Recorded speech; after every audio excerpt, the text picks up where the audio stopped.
Ngayon guys, gandang tanghali sa ating lahat. For today's video, magluluto po tayo ng bihon.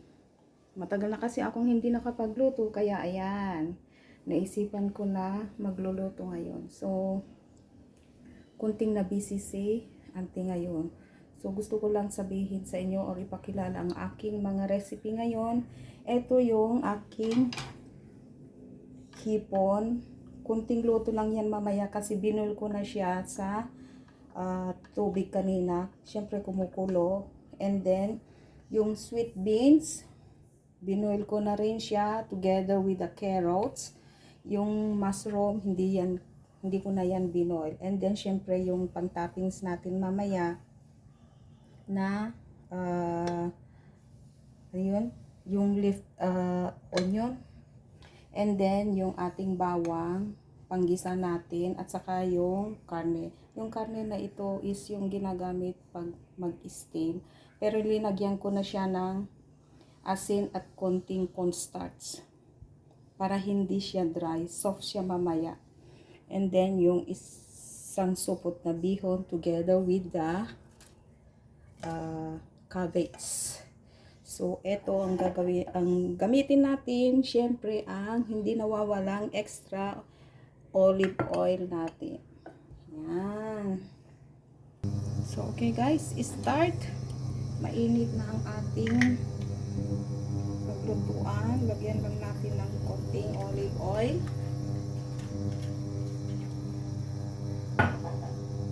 Isunod na rin natin ang ating bawang.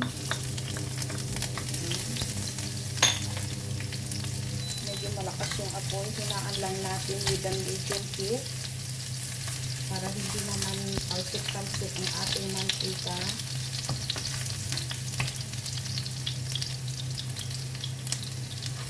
Kunting halo-halo lang until it becomes fragrance na garlic. So ayan, pwede na natin ilagay yung karne.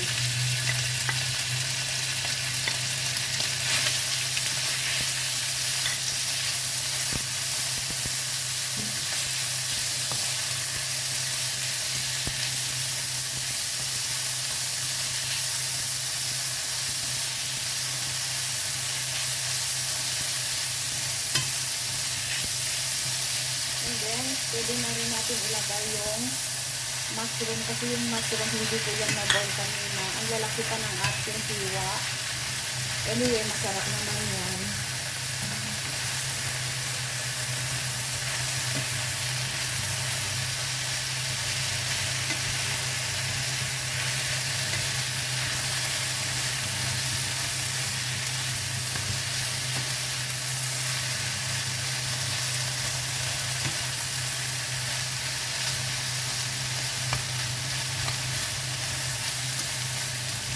Kunting halo-halo lang.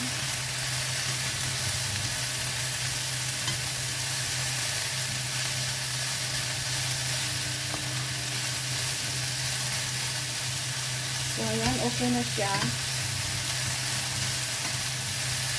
Pwede na natin ilagay yung ating hipon. Yung hipon luto na po yan. Nabuo na natin kanina. So, i-ulit lang natin.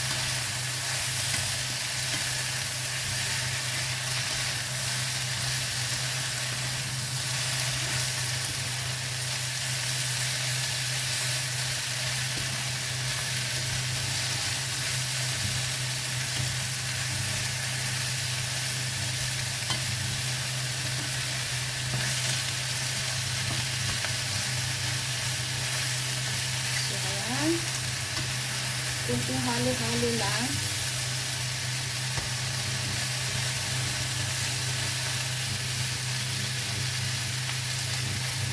Isunod na natin ang ating sweet beans at saka carrots.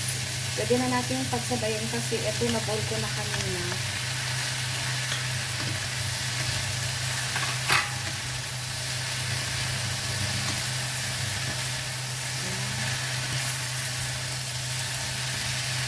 Promise, ang ganda ng kulay.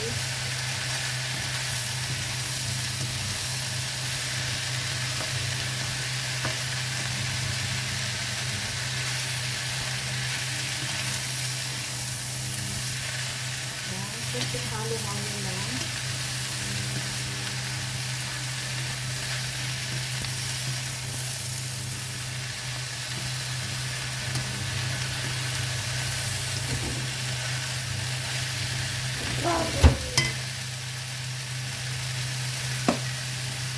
Ayan, pwede na natin ilagay ang ating cabbage.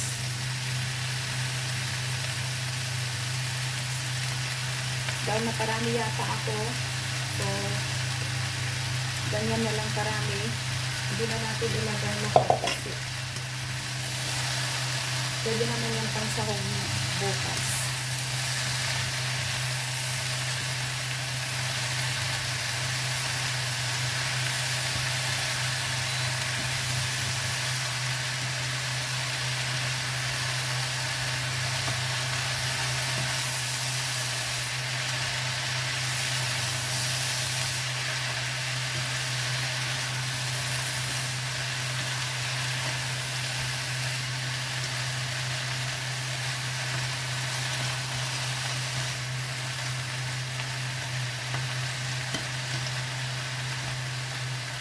So, wait lang natin hanggang maluto yung ating cabbage. Yan. So, ayan na po.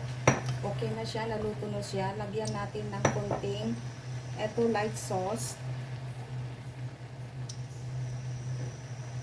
Yan, parang 2 kutsara lang ang nilagay natin. And then, yung oyster sauce. Lagyan din natin, haluan din natin mga 3 kutsara lang. So, ayan. 3 kutsara. And then, of course, yung ating paminta. Yan, pepper. Lagyan natin ng pepper. So, ayan. Dahil medyo malaki yung ng paminta, so ito na lang ilagay natin. Powder paminta. Powder. So, kunting halo-halo.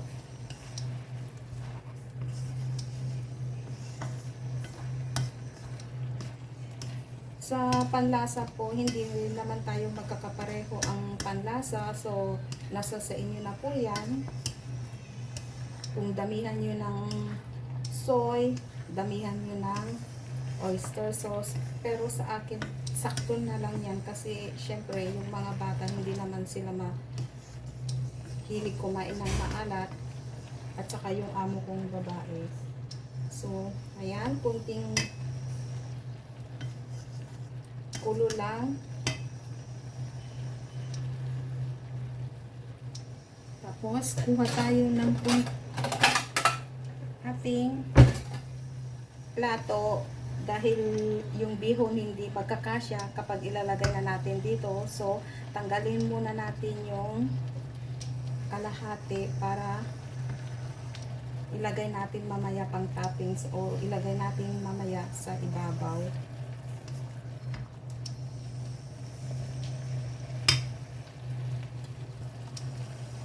So, okay. Ayan, natanggalan ko na siya. Ito na siya, natanggalan ko na siya.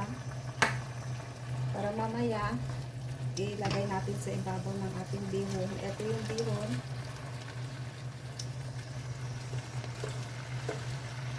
Yung bihon, medyo may tubig-tubig. So, lahat ng yan, ilalagay natin para pampalambot pa, dagdag sa pampalambot ng ating bihon.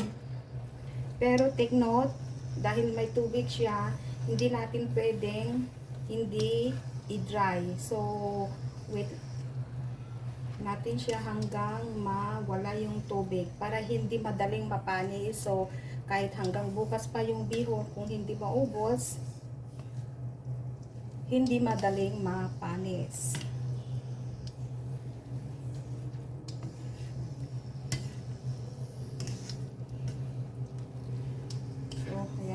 Dahil hindi hindi pwede itong ginagamit kong sandok o spatula na kailangan ko ang chopstick.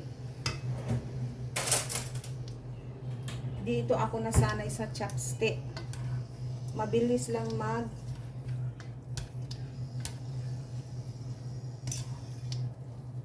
So, ayan.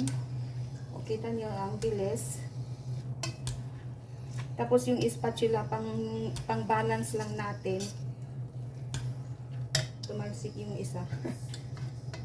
Pero yung chopstick talaga, ang bilis. Nasanay ako. Chopstick talaga, mabilis siya maihalo yung ating mga ingredients. So, yung texture natin guys, depende yan sa inyo. Kasi dito, may mga bihon talaga na white na ganito lang. Pero don't worry, kasi pwede naman ko yan lagyan mamaya. Ang gagamitin ko lang yan is yung black sauce. Dito yung marami kasing mga klase ng mga sauce. May black sauce, may soya sauce, may mga sauce, daming mga sauce. So, ayan. Tignan nyo, wala na ng tubig. Na sip-sip na ng bihon. So, pwede na natin lagyan ng konting black sauce kasi masyadong anemic.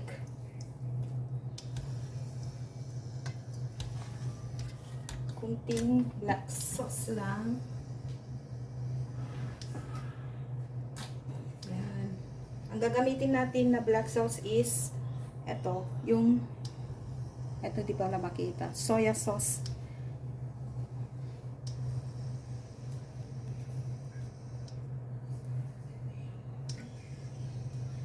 So, ayan. Yan po ang gagamitin natin.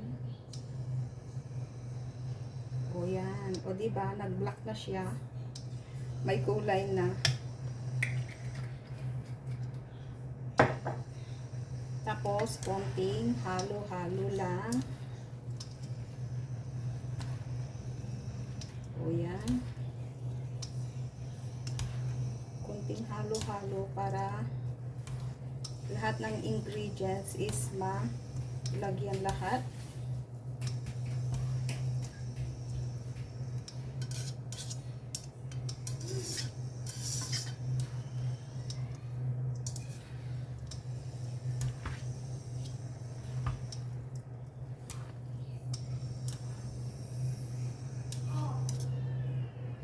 Wait lang natin until mga 5 minutes para maluto ng maayos yung ating bihon. At saka until yung tubig hindi magtutubig-tubig, mawala yung tubig. So, yan.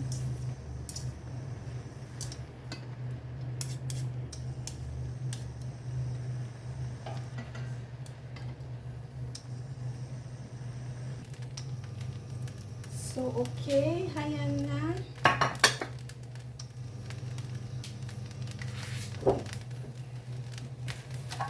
Luto na ang ating bihon.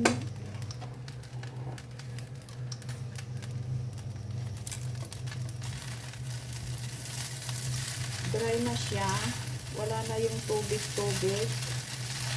So, pwede na natin isalin at ilalagay sa ating lalagyanan.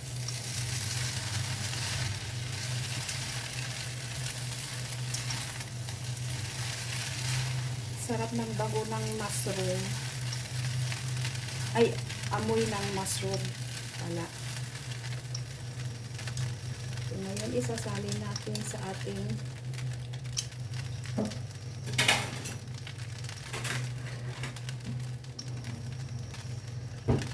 lalagyanan para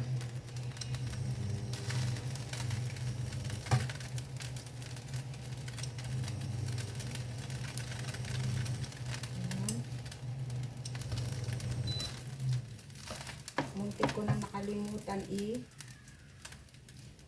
off yung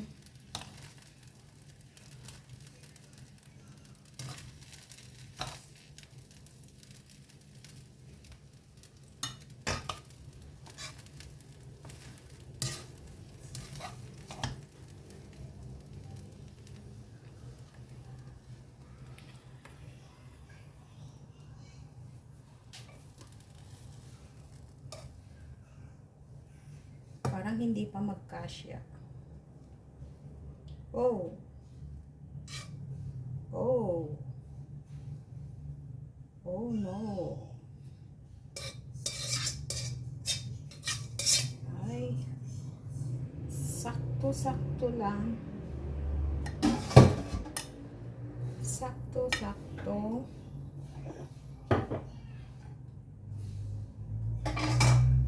Saka natin ilalagay natin lahat yung ating ingredients ngayon. Ilagay na natin dito. Syempre, pampaganda.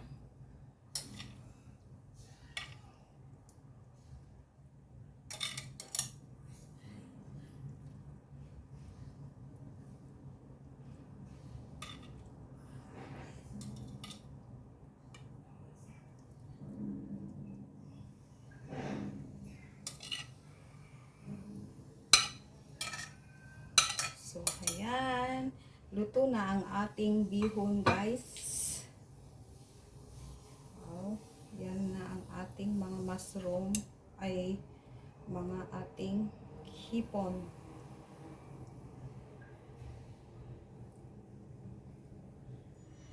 So, okay. Ayan na.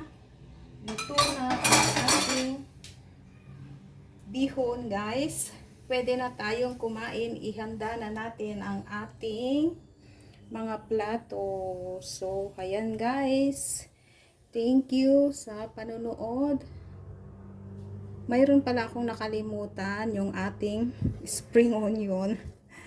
Ayan, syempre. Buti na lang nakita natin. Yan, konti lang naman. Yan. So, okay. Bye-bye guys. Tayo'y kakain na. Dahil ako'y nagugutom na rin. Bye. See you for my next video. God bless everyone.